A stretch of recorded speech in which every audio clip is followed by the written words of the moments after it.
Okay, some updates to my emergency preparedness kit.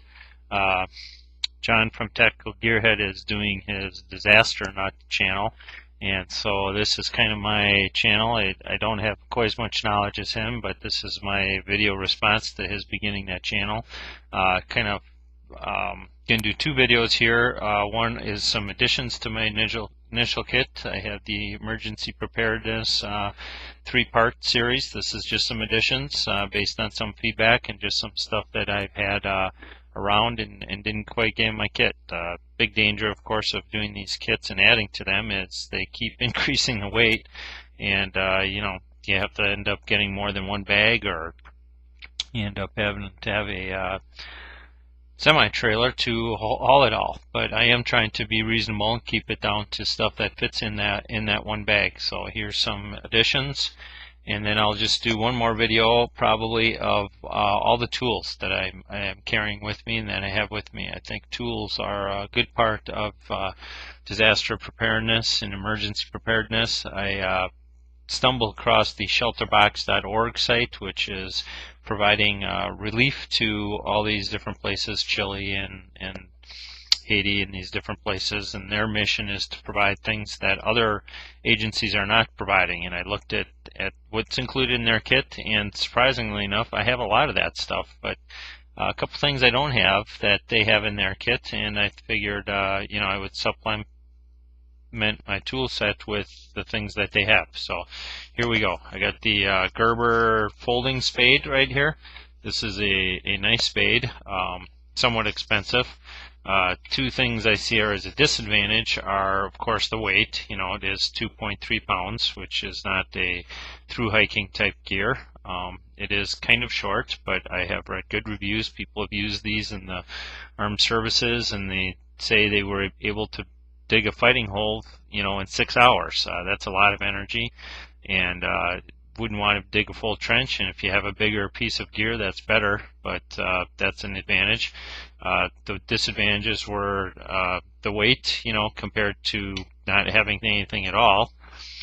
And the other kind of disadvantage, but that goes to keeping the weight to only 2.3 pounds, is this is plastic, glass-filled nylon they call it, but just plastic.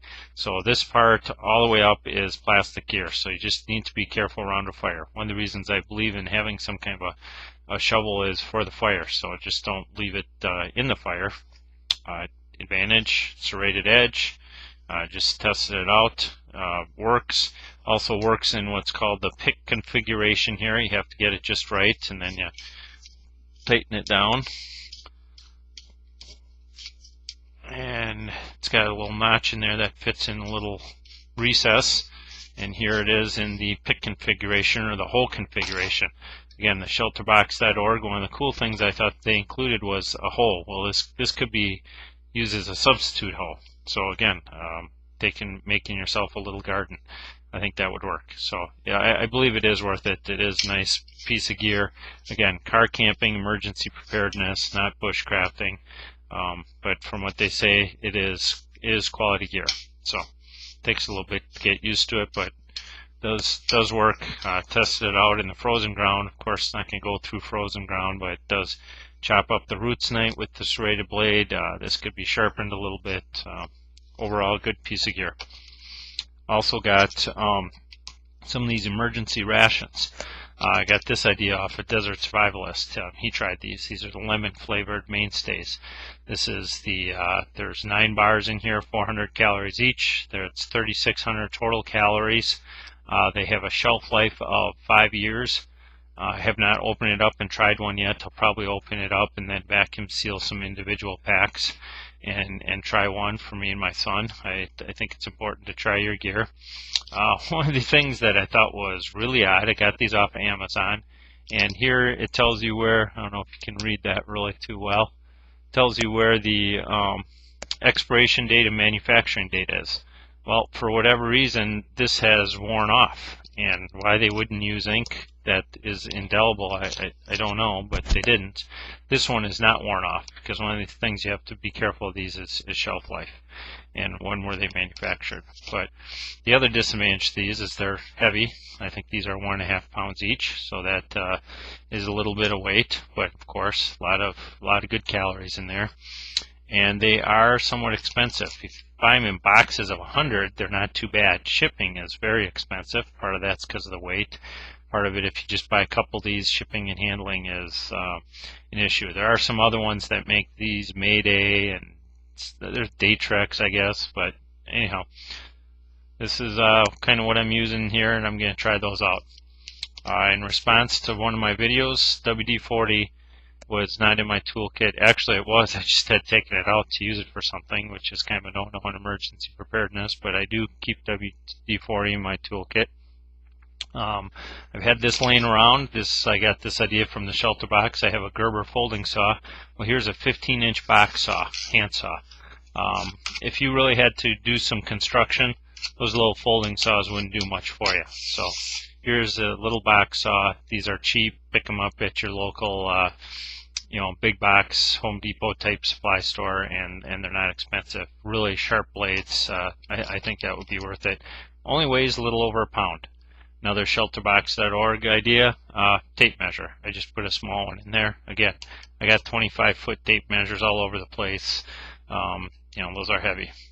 Went to the sporting goods store, Cabela's, little thing of D-tier. That's going in my everyday carry.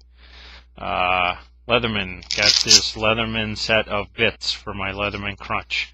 These are the half-size bits, all kinds of Torx, Phillips, hex head, eyeglass, precision eyeglass one.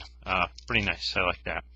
Got a couple of carpenter's pencils when I was at the old Big Orange retail giant. Cheap, 19 cents each. Got myself a little bigger Right in the Rain notebook here, keeping kind of my journal of all my stuff in there. So got that. Got myself the most recent copy of The Backwoodsman. That is a great magazine. I got to subscribe to that. I just love that magazine. Got myself a video yesterday at the sporting goods store. Robert Redford's Jeremiah Johnson. Probably going to get the Alone in the Wilderness video. That's hard to get from the library system. Also rented a movie that I've mentioned many times before. You probably can't see that. Defiance. That's a combination bushcrafting and war type movie, but definitely it's a recent movie. I would say it's worth watching. It's rated R, so be careful. There is some stuff. And again, at the big Home Depot here, got some of my favorite, now or soon has become favorite, document bags. These are thanks to Cody and USNER Doc, Cody at Wrangler Barn. I think they're discontinuing these or whatever. They're $2 a piece at your Home Depot if you can find them. I've now cleaned out 3 stores and have a total of 9. So they're not really very available, but they are nice and heavyweight. They are also somewhat heavy. Again, 5 ounces, not a through hiking item, but something to keep all your tools and gear organized. So there we go. That's the latest kit updates. Again, quality of the video maybe not too great because of using this over my webcam. Just a lot easier to upload it and have it available quicker and easier, so I don't have to copy it from my DVR. And this is my kit.